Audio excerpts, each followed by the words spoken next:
Okay, let's really dig into this today. We're doing a deep dive into the extraordinary world of Stephen A. Schwarzman, Yeah. titan of finance industry, major philanthropist, Yeah, huge figure. and our main source here is his book, What It Takes: Lessons in the Pursuit of Excellence, which is, well, pretty revealing. It really is, because you look inside. So our mission, really, is to pull out those key principles, those pivotal moments that took him from, well, pretty humble beginnings to co-founding Blackstone, one of the world's biggest investment firms, and everything else he's done. So you can get a shortcut, basically, to understanding what it really takes, building, leading, influencing at that level.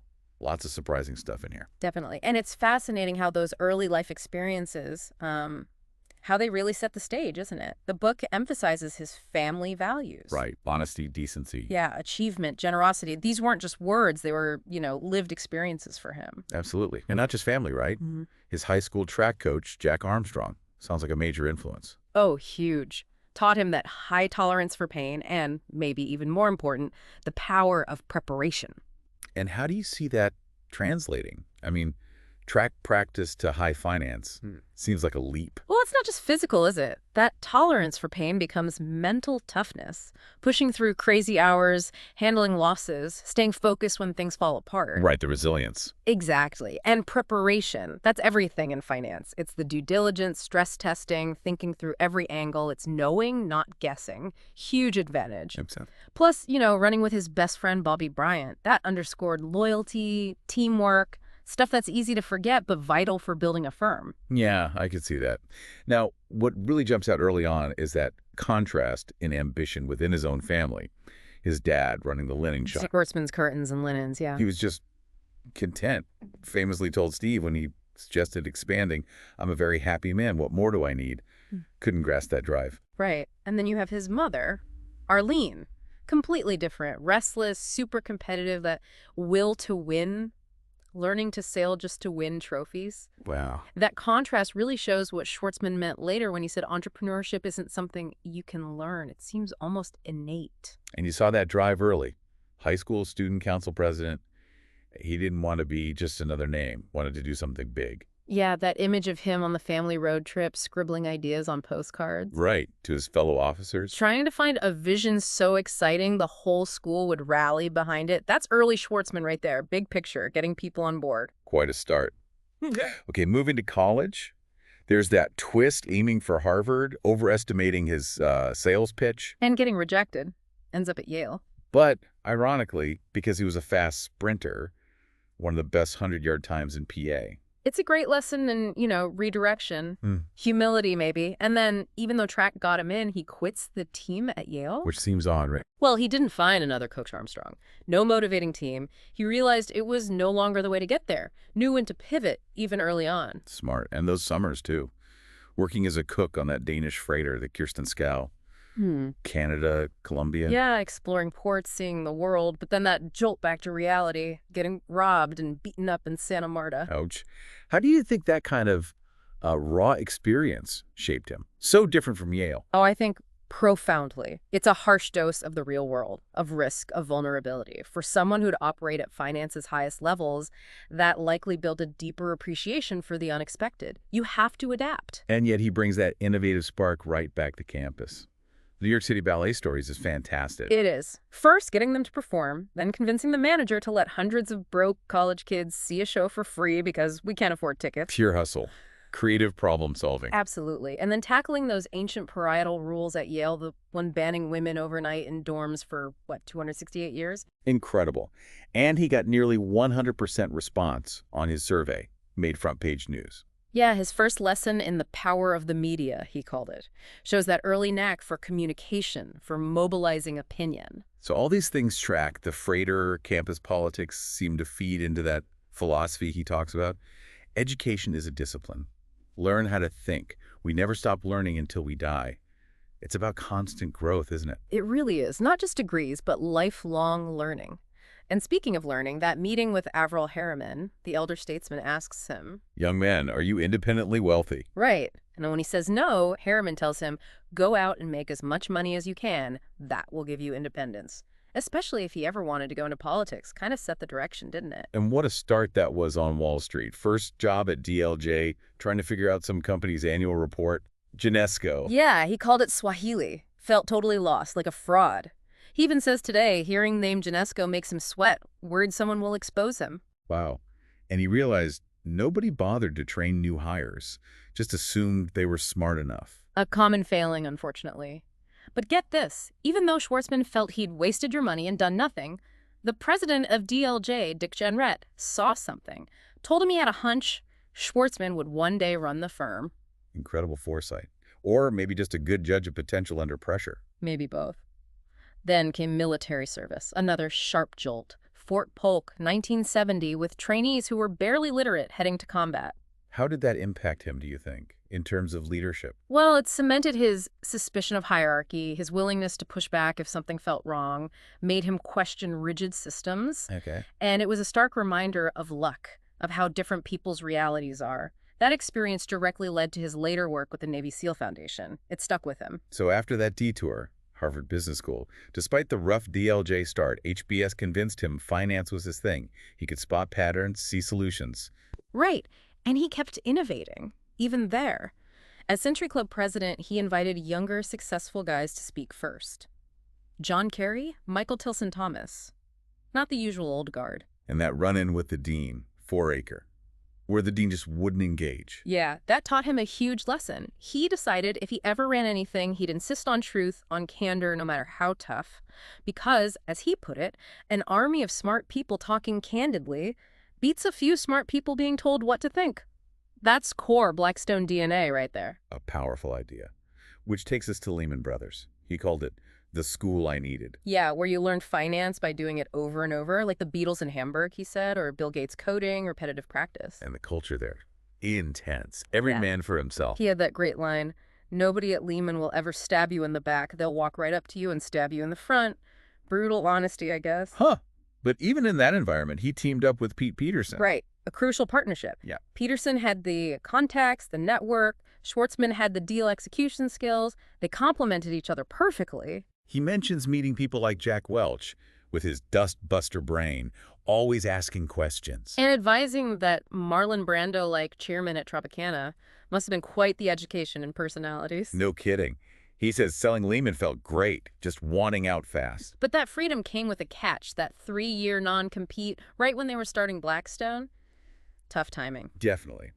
But even mistakes at Lehman, like typos or calculation errors, he says they taught him rigor, managing risk, asking for help, essential stuff. Absolutely foundational for what came next. So after all that, what was the big idea behind Blackstone? Well, mid-'80s, they saw this shakeout happening. Big firms shedding talent, ideas. Schwarzman and Peterson saw an opportunity. They wanted to be ready to build something new from that disruption. Simple idea, hard execution.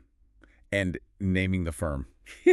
That's a funny story. It is. Schwarzman wanted Peterson and Schwarzman. Pete wanted something neutral. And it was Pete's wife, Joan, who cut through it all. Right.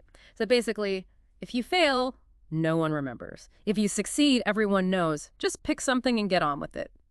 Referencing Sesame Street, no less. Love it. Practical advice. And those early days were tough, weren't they? Squeezed into a sublet office. Oh, yeah. And raising that first fund. Schwarzman aiming for $1 billion. $1 billion? Yeah. And Pete's reaction was, understandably, skeptical. We've never done a single private equity deal. Never raised money for ourselves. In Schwarzman's reply. Classic Schwarzman. So what? I know the guys who do this stuff. I've been in the room. Just pure confidence. But they struggled. 6 months, no money raised, getting shot down constantly. Until Prudential. The gold standard. Exactly. And then that incredible mix-up with Nomura and Nikko. Get this. They accidentally get $100 million from Nikko, the top bidder, over the phone because of an office confusion. Unbelievable, right? And Schwarzman's immediate reaction, muttering, we should have asked for $150 million. Huh. Pete even noted later that Schwarzman's goals were so demanding, he sometimes couldn't even accept yes for an answer. Always pushing. That really sums up a part of his philosophy, doesn't it? Which ties into Blackstone's investment approach, too. That don't miss the can't miss opportunities. Meaning they went for the hard deals, right? Right. Where conventional wisdom had thinned the field, like that big USX buyout. Exactly. Fewer competitors on the really complex stuff. And they learned who their real partners were. J.P. Morgan was apparently rigid, but comical bank, they called it, turned out to be enthusiastic, entrepreneurial, a key lesson. And their hiring strategy, putting up their own money, $2.5 million each, to fund a new business line and bring in Larry Fink. Yeah, from First Boston's mortgage department, it was perfect timing, huge asset class, and they got one of the top guys in the world to run it. Spotting talent and market timing. He also really learned about market cycles, living through 7 big downturns. Right. And his observation was that most people buy too early in a recovery, underestimate recessions. They don't wait it out. What was his advice then? Wait until values are up at least 10% from the lows. He felt people prefer being part of the herd, even a losing herd, over making tough, independent decisions. Resist the crowd psychology. That takes discipline. And speaking of discipline and standards, the one set of numbers rule, that story is legendary. Oh, yeah. The real estate guy is showing up with 4 sets of books, one for the bank, one for taxes, one for investors. And then the numbers you actually believe. Schwarzman's response was instant. 4 sets. You tell someone something you don't believe. At Blackstone, we have 1 set. We're not con artists. Get out. It wasn't just ethics. It was strategy. Totally. Builds incredible trust in a murky industry. Simplifies everything. Makes you the go-to firm. And that rigor extended to their investment process after a deal called Edgecombe went sideways because he ignored an analyst's doubts. Right. He admitted he succumbed to a good sales pitch. So they changed things. Investment committees became about discussion and discovery, not just approvals. Taking the pressure off individuals to be right, making it about collective scrutiny. Building the culture was also key.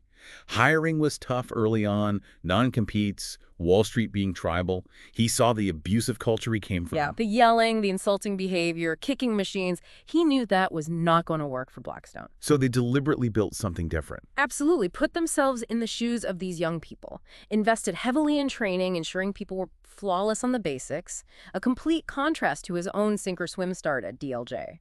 Nurturing talent, not hazing it. And integrity was paramount, especially after seeing the damage from insider trading scandals like Levine and Bolesky back at Lehman. Underscored the stakes.